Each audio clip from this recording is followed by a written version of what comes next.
ይህ የምጽአቱ አዋጅ ነጋሪ አገልግሎት ወቅታዊና ዕለታዊ ወጎችን በማቅረብ ትንታኔ የምንሰጥበት የተለያዩ እንግዶችንም በመጋበዝ የምናቀርብበት መድረክ ነው።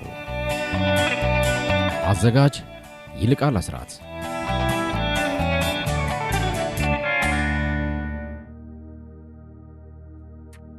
ሰላም ጤና ይስጥልን ውድ የምጽአቱ አዋጅ ነጋሪ አድማጮቻችን ቤት ውላችኋል። እንደተለመደው እንግዲህ የቀኑን መረጃ ከፓስተር አለማየሁ ነሙ ጋር በመሆን ለአድማጮቻችን የምናጋራበት ክፍለ ጊዜ ነው። እነዚህ ደግሞ መረጃዎችና ወቅታዊ ጉዳዮች እንደ መጽሐፍ ቅዱስ እይታ እንዴት ይመለከታሉ፣ ደግሞ እንዴት እናያቸዋለን በማለት ከፓስተር አለማየሁ ጋር ተንተን የምናደርግበት ጊዜ ነው። መረጃዎቹንም እያሰባሰበ እንዲሁም ደግሞ የእግዚአብሔርን ቃል ኋላ ላይ ያካፍልናል። ፓስተር አለማየሁ አጠገቤ አለ። ከሱ ጋር መልካም ጊዜ እንደሚኖረን ተስፋ አደርጋለሁ።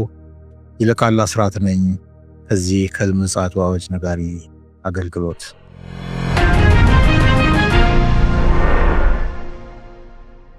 ፓስተር እንዴት ዋልክ? እባክህ እንደምን ወንድም ይልቅ? ደህና ነኝ እግዚአብሔር ይመስገን። ትላንትና በጣም ጥሩ የሆነ ወቅታዊ የሆነ የቀጥታ ስርጭት ከወንድም ኤርሚያስ መቆያ ጋር አድርጋችሁ ነበረ። በርካታ ገንቢ የሆነ አስተያየቶች በጣም በርከት ያሉ ናቸው እና ያው የሚመለከታቸውም ወገኖች ጥሩ መልእክት እንዳስተላለፋችሁ እኔም ከኋላ ሆኜ አዝቤያለሁ። እንደው በመጠኑ ምን ተሰማ? እስኪ ትላንትና በነበረው ነገር ነው መለስ ብለን ለማየት። አይ ጥሩ ነበር፣ ጥሩ ነው። አስፈላጊም ውይይት ነበረ።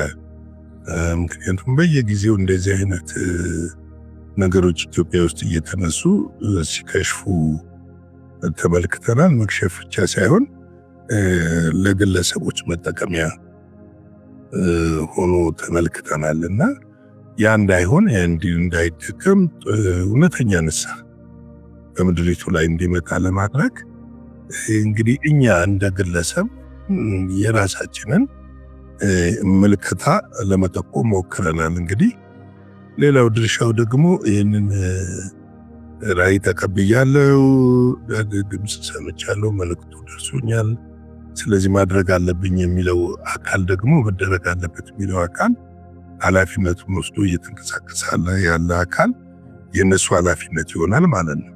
እውነት ነው እና ብቻ በተካለ ጥሩ ጊዜ ነበር። መልካም። እስኪ እንግዲህ ወደ ዕለታዊው መረጃችን እንሻገር። እንግዲህ የዓለም ጉዳይ ምንድነው? አንዴ ሞቅ አንዴ ቀዝቀዝ እያለ ዓለም አሁን ባለበት ሁኔታ እጅግ አስፈሪ እየሆነ ነው የመጣው። አሁን ሰላም ሊሆን ነው ብለህ ሰላም ይሆናል ብለህ ጠብቀህ ትንሽ ቆይተህ ደግሞ ያንን የማታይበት ነገሮች እየተፈጠሩ ነው ያሉትና ሀሳቦች እየተለዋወጡ ጎራዎች እየተፈጠሩ ነገሮች እየተካረሩ ውስጥ ለውስጥ እየተካረሩ ላዩን የዲፕሎማሲ ጉዞ ይካሄድበታል እንጂ እንግዲህ ዓለም ወደ መጨረሻው ከመጨረሻው ወደ መጨረሻው እየቀረበች መሆኑን አመላካች ነገሮች እየመጡ ነው። እንግዲህ በትናንትናው ዕለት ሀውቲ በእስራኤል ላይ ትልቅ ጥቃትን አካሂዷል። ማለትም በሁለቱ መካከል በተለይ በሀውቲና በእስራኤል መካከል ከፍተኛ ትንቅንቅ እየተደረገ ነው እና ይህ ትንቅንቅም እንደቀጠለ ነው። በዚህም መሰረት ፍልስጤም 2 የተባለውን ሱፐርሶኒክ ባላስቲክ ሚሳኤልን በቴል አቪቭ በሚገኘው ቤንጉሪዮን አየር ማረፊያ ላይ አስወንጭፏል። አየር ማረፊያው ለሰዓታት ተዘግቶ ነበረ። በረራዎችም ተቋርጠዋል። እንደውም አንዳንዶቹ በረራቸውን እስከ መሰረዝ ደረጃ ሁሉ ደርሰዋል። ይሄ ብቻ ሳይሆን ምንድነው በቴል አቪቭ የሚገኙ በሚሊዮን የሚቆጠሩ ሰዎች በአላርም ታውቀው መደበቂያ ሲፈልጉ ታይተዋል እና መደበቂያ ሲፈልጉ መታየታቸው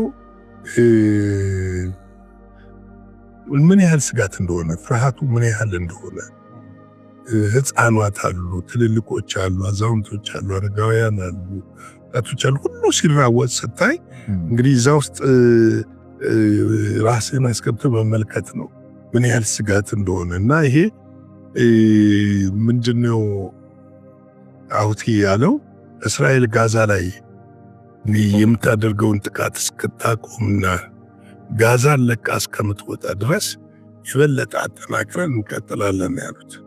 ታርጌት ደግሞ ያደረጉት ይሄንኑ ያንን አየር ማረፊያ ነው። አንድ ፍልስጤምም እኮ ሮኬቶችን እያስወነጨፈ ነው። እኛ ብዙ ስለማንዘግብ ነው እንጂ በተለያየ ጊዜ ሮኬት እያስወነጨፈ ነው። እኔ የሐማስ ደግሞ የሚገርመኝ ይሄ ሁሉ ቅጥቀጣ እየተደረገ አለመዳከሙ፣ የሁቲም እንደዚሁ። እርግጥ ሁቲ ከአሜሪካ ጋር ያለው ነገር ቆሟል እና ስለዚህ የእስራኤል ምንድነው ማድረግ ያለባት ብሎ ነው ያለው፣ ፍልስጤምን ጋዛን ሙሉ ለሙሉ ለቃ መውጣት አለባት የሚል ነው። ይሁን እንጂ እስራኤል ደግሞ ከጋዛ አስቸኳይ ህዝቡ ለቆ እንዲወጣ ጠይቃለች። ከዚህ በኋላ ኃላፊነት አንወስድም። የከፋ እርምጃ ምንድነው የከፋ እርምጃ ሳይሆን ሙሉ ዘመቻ ለመውሰድ እየተዘጋጀች ነች ያለችው። እንግዲህ እስካሁን በአየር ነው የአየር ጥቃቶችን ነው እያደረገች ያለችው። አሁን ግን ሙሉ ዘመቻ በአየር በሚሳኤል በመካናይዝድ በሙሉ ኃይሏ ልትገባበት ተዘጋጅታ እንደጨረሰችና ለህዝቡ ማስጠንቀቂያ ሰጥታለች። እንግዲህ ለጋዛ ነዋሪዎች በአስቸኳይ ጋዛ ለቀው እንዲወጡ ትእዛዝ ሰጥተዋል። እንግዲህ በዚህ ላይ ነው ዶናልድ ትራምፕ በዶሃ ልክ እንትናቸውን ፈጽሞ ማለት ነው ጉብኝታቸውን ፈጽሞ ወደ አሜሪካ ከመነሳታቸው በፊት ጋዜጠኞች ጋዜጣዊ መግለጫ ሰጥተው ነበረ። እንግዲህ ስለ ጋዛ ተጠይቀው ነበረ። እንዴት ይመለከታሉ? ህዝብ እያለቀ ነው፣ ህፃናት እያለቁ ነው፣ በምን ይመለከቱታል? ጋዛ ለኛ ስጡን ናቸዋል። እኛ ጋዛን ከዚህ በፊት ያሉትም የደገሙት የመካከለኛው ምስራቅ መንግስት ነው የሚሉት ወይስ ምንድነው የሚባለው ሩቬራ እናደርገዋለን ብለዋል። እንግዲህ የጣሊያኗ የመዝናኛ ከተማ ነች ሩቬራ እና እሱን እናደርገዋለን ብለናል። ሌላው የጋዛ ህዝብ ከተፋፈሉና ውሰዱ ነው እና ምንድነው የተረዳሁት ከጋዜጣዊ መግለጫቸው ከእስራኤል ጋር የተጣሉ መስለው ነው ወደ አረቦቹ የሄዱት እንጂ ጉዳያቸውን ከጨረሱ በኋላ ወደ መጀመሪያው ሐሳባቸው ነው የተመለሱት። እኔም ግምት እሱ ነው። እንግዲህ ለኛ ባድራ እንዲሰጣቸው ጠይቀዋል። ልንገነባ እንፈልጋለን ያሉት ግን ይህን ለማድረግ ደግሞ ፍልስጤማውያን ሙሉ ለሙሉ ለቀው መውጣት አለባቸው። ለዚህ ይሆን ይሄ ነገር እንዴት ተቀጣጠለ? ምክንያቱም ቀደም ሲል እንደሰጠ መረጃ እስራኤልም በአንጻሩ ምንድን ይውጡ የሚል ነገር አለ። እሳቸው ደግሞ እንደዚሁ ደግሞ ሌላ መግለጫ ተመሳሳይ ይዘት ያለው ሰጥ ምንድነው አሁን እሳቸው የሰጡት መግለጫና ይሄ አሁን እየተከናወነ ያለው ዘመቻ የተገናኘ ነው የሆነው እና ይሄ ብቻ ሳይሆን ምንድነው ስለ ሀውቲ ጋር እንዴት ነው ተኩስ ልታቆሙት የቻሉት ተብሎ ተጠይቀዋል።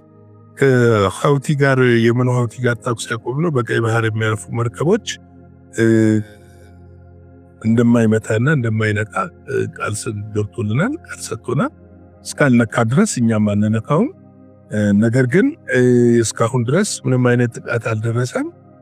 መርከቦች ላይ ግን ጥቃት የሚያደርስ ከሆነ ከዚህ በፊት ካደረግነው ዘመቻ በላይ ከፍተኛ ዘመቻ የምናደርግ ይሆናል ብለዋል። እንግዲህ ከሌላው የተጠየቁት የጉዟቸውን ነው። ጉዟቸው ላይ በትሪሊየን የሚቆጠር ዶላር የንግድ ስምምነት ተፈራርመው ነው የመጡት። ከሳውዲ ጋር ኢንቨስትመንት ወደ 600 ቢሊዮን ዶላር ተፈራርመዋል። ኳታር ላይ ወደ 200 ምናምን ቢሊዮን ዶላር ተፈራርመዋል። እንደዝሬት ኤሚሬትም ላይ እንደዚሁ ተፈራርመዋል። እና ምንድነው እንግዲህ ስኬታማ ሆነው ነው የተመለሱት። ነገር ግን በእስራኤልና አሁንም ዶናልድ ትራምፕ በጋዛና በሐማስ ላይ የሚያራምዱት እርምጃ አንድ አይነት መሆኑ አስገርሟል። ሌላው እንደ አጽንኦት እንድንሰጥ ለመሰለ ፓስተርዬ ጣልቃ የገባሁት መለስ ብለን አንድ ታሪክ እንድናይ ስለፈለኩ ነው። ይሄ በትራምፕ ዘመን በባለፈው የመንግስታቸው ዘመን የዚህ አብርሃሚክ አኮርድ የሚባለው እንቅስቃሴ ያው የሚታወስ ነው። በዚህ አብርሃሚክ አኮርድ ውስጥ ከተካተቱት የአረብ ሀገራት ደግሞ እነዚህ ሶስቱ ሀገራቶች እና እስራኤል ናቸውና የዶናልድ ትራምፕ አመጣጥ እኔ ሁለት ዓላማ አለው ብዬ ነው ማስበው። አንዱ እንዳልከው ኢኮኖሚ አጀንዳ ያለው ነው። ሁለተኛ ደግሞ በዚህ አሁንም ቢሆን በዚህ በጋዛውም ጉዳይ በአጠቃላይ ከእስራኤል ጋር ባለው ጉዳይ ላይ አጽንኦት ሰጥተው በዝግ የተወያዩ ይመስለኛል። እንደው ምን ይመስላል? አይመስልም? ምንድነው መሰለ በሱ ጉዳይ ላይ ምንም አረቦቹም ጋዜጣዊ መግለጫ ሰጥተዋል። ፍልስጤም ለዛ ሀገር እንድትሆን ጠይቀዋል። ምንም እርዳታ እንዲገባ፣ ምግብ እንዲገባ፣ ነዳጅ እንዲገባ፣ የተለያየ ነገር እንዲገባ ጠይቀዋል። ምንም ይሄ ግልጽ የሆነ ነገር ነው። ሳውዲ እኮ ዲፕሎማሲያዊ ግንኙነቷን አቋርጣለች እና ምናልባት ሎቢ ሊያደርጉ ይችላሉ ጋዛን መልሶ ለመያዝ። ለምን አሁን ቤንጌሪዮን ካናልን መገንባት ይፈልጋሉ፣ እዛ ከተማ መገንባት ይፈልጋሉ። የሲዩስ ካናልን ዜሮ ማስገባት ይፈልጋል። አሁን የከረረ ጠላትነት ይዘዋል ከግብጽ ጋር ራሳቸው ትራምፕ እና እነዚህ ነገሮችን ስትመለከት ሎቢ ላይ ያደርጉ ይችላሉ። ነገር ግን አረቦች ምንጊዜም አረቦች ናቸው። ገብቶሃል? አረቦች ምንጊዜም አረቦች ናቸው። የአረቦች አንዱ ፖሊሲ ምንድነው ብለህ ስትመለከት ምስራቅ ኢየሩሳሌም የፍልስጤም ዋና ከተማ ሆኖ ፍልስጤም የሚባለው ሀገር እንዲመሰረት ይፈልጋሉ። ገብቶሃል? ከሰውየው ጋር ያው የዲፕሎማሲያዊ ቋንቋና ጨዋታ ሊኖር ይችላል። ግን ያ እስከ መቼ ድረስ ያስኬዳል የሚለው ጉዳይ ነው። ሌላው ደግሞ ማወቅ ያለብህ እኮ ትንቢቱ ሊፈጸም ግድ ስለሆነ መሆን የሚገባው ነገር የሚሆነው በሰላማዊ መንገዶች ሊሆኑ አይችሉም። በሰላማዊ መንገድ ሊሆኑ አይችሉም። በሰላማዊ መንገድ የሚሆን ቢሆን ኖሮ ብዙ ነገር በሰላማዊ መንገድ በሆነ ነበረ። ነገር ግን የሚሆን ጉዳይ አይደለም። አሁን ላይ የምናየው ነገር የምንመለከተው ነገር ኤሪያው ላይ ዓለም ወደ ፍጻሜ እየመጣች እንደሆነ የሚፈራው እንደውም ወደፊት የአርሜጌዶንን ጦርነት ከአርሜጌዶን በፊት ያለ የጎግ ማጎግን ጦርነት ስቦ እንዳያመጣ ነው የሚፈራው። ለምን አሁን ለሶሪያ ላይ ማዕቀቡን አንስተዋል እሳቸው። ሶሪያ እንደ ሀገር አሁን ትጠናከራለች፣ ትደራጃለች። በዚህ ቱርክ ደስታዋን ገልጣለች። ተመልከት፣ ቱርክ ደግሞ ይሄ እዚህ ማዕቀብ መነሳት ምክንያት አድርጋ ሶሪያን በማደራጀት ስራ ውስጥ ከፍተኛ ሚና ትጫወታለች። ስለዚህ ቀጠናው ሁሌም የተረበሸና የማይረጋጋ ቀጠና እንደሆነ ልናውቅ ያስፈልጋል። ስለዚህ ይህንን መረዳት ግልጽ ነው፣ ግድ ነው፣ ያስፈልጋል ለማለት ፈልጌ ነው።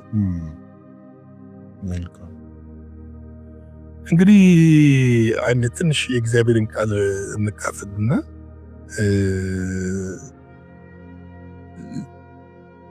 ፕሮግራማችንን እናጠናቅቃለን።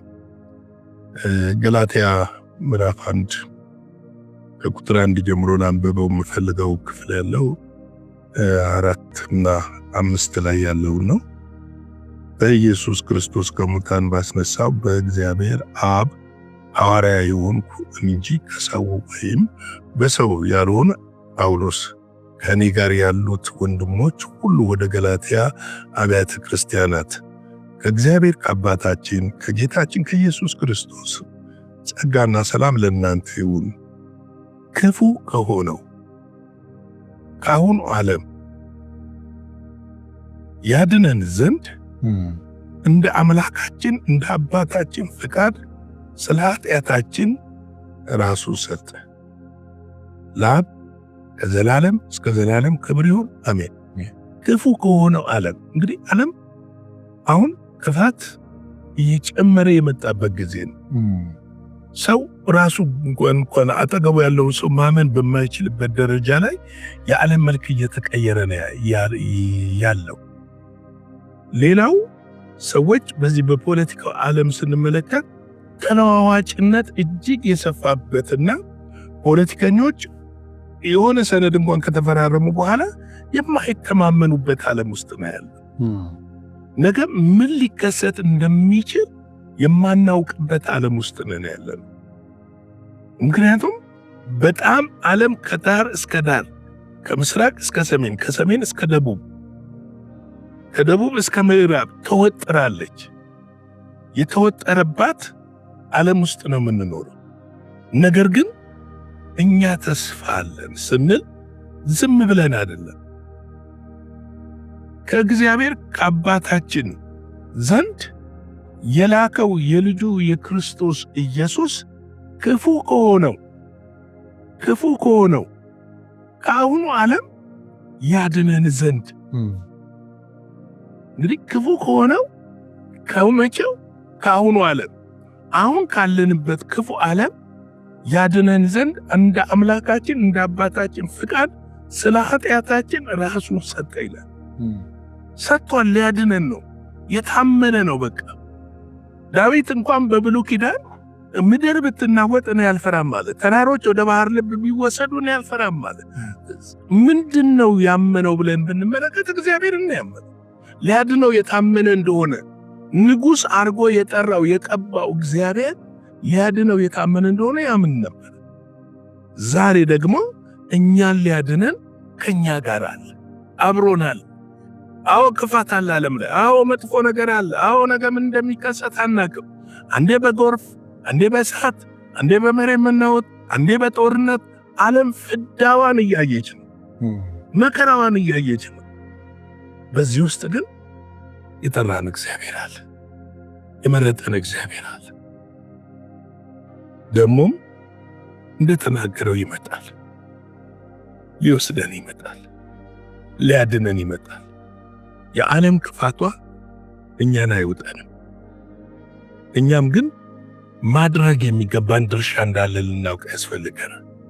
ከክፉ መራቅ፣ ከአመፃ መራቅ፣ ከኃጢአት መራቅ፣ ከተንኮል መራቅ፣ ከጥላቻ መራቅ፣ ልጁን ኢየሱስ ክርስቶስን እየመሰልን ለመኖር ዕለት ዕለት በሱ የጸጋ ዙፋን ስር መንበርከክ ይጠይቀናል ማለት እፈልጋለሁ።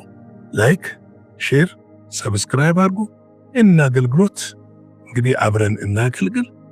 አብረን ሼር በማድረግ ለሌሎች በማካፈል ሰብስክራይብ በማድረግ ሌሎች ሰብስክራይብ እንዲያደርጉ በማድረግ አብረን እናገልግል። በቅንነት በዋነስ እናገለግል። እግዚአብሔር ይረዳናል። እግዚአብሔር የቅኖችና የዋዮች አምላክ ስለሆነ እንዲሁም ደግሞ አገልግሎታችንን በገንዘብ መደገፍ የምትፈልጉ በስክሪኑ ላይ ባሉ ቁጥሮች በጎፈንድሚ አገልግሎቱን መደገፍ ትችላላችሁ። በልባችሁ እንዳሰባችሁ ደስ እንዳላችሁ በልባችሁ እግዚአብሔር እንደተነገራችሁ $1 ይሁን $2 ይሁን $3 ይሁን $5 ይሁን እናንተ በልባችሁ 1000 ይሁን በልባችሁ እንዳሰባችሁ አድርጉ። ጌታ ኢየሱስ ይባርካችሁ። እግዚአብሔር ምሕረት ጸጋ ይብዛላችሁ። ምሽት ላይ 12 ሰዓት ላይ በመናደርገው የቀጥታ ስርጭት ከወንድሜ ብስራት ጋር ደግሞ እንመጣለን። እዛ ጠብቁን። ተባረኩልኝ። ሻሎም። ጌታ ኢየሱስ አብስቶ ይባርክ። ፓስተር ስለመጣልን የዕለቱን መልእክት እንዲሁም ደግሞ ወቅታዊ መረጃዎች ከእግዚአብሔር ቃል ጋር አዋህደ ምክራዊ መልእክትን ስላስተላለፍክ እግዚአብሔር አብስቶ ይባርክ። እንግዲህ አድማጮቻችን እንደሰማነው የእግዚአብሔር ቃል መኖር እንድንችል የእግዚአብሔር መንፈስ እንዲረዳን ምኞታችን ነው። ፓስተር እንዳለን ደግሞ ኋላ ላይ እንዲሁ የቀጥታ ስርጭት አለ። በዛ ደግሞ መልካም ጊዜ እንደሚኖረን ተስፋ እናደርጋለን። ላላመኑ ወገኖች እንዲሁም ደግሞ ለወዳጅ ዘመድ እንዲሁ በማጋራት የአገልግሎቱ አጋር እንድትሆኑ በትህትና እንጠይቃለን። የዛሬው እንግዲህ ይህንን ይመስላል። በኋላ ላይ እስከምንገናኝ እግዚአብሔር ምሕረትና ቸርነት ጸጋው አይለየን እንላለን። ይልቃል አስራት ነኝ ከዚህ ከምፅዓቱ አዋጅ ነጋሪ አገልግሎት። መልካም ጊዜ። አዘጋጅና አቅራቢ ይልቃል አስራት ነበር። ለዛሬ ያዘጋጅንላችሁ ይህንን ይመስላል። በሌላ ጊዜ በሌላ ርዕሰ ጉዳይ እንገናኛለን። የምፅዓቱ አዋጅ ነጋሪ አገልግሎት። መልካም ጊዜ።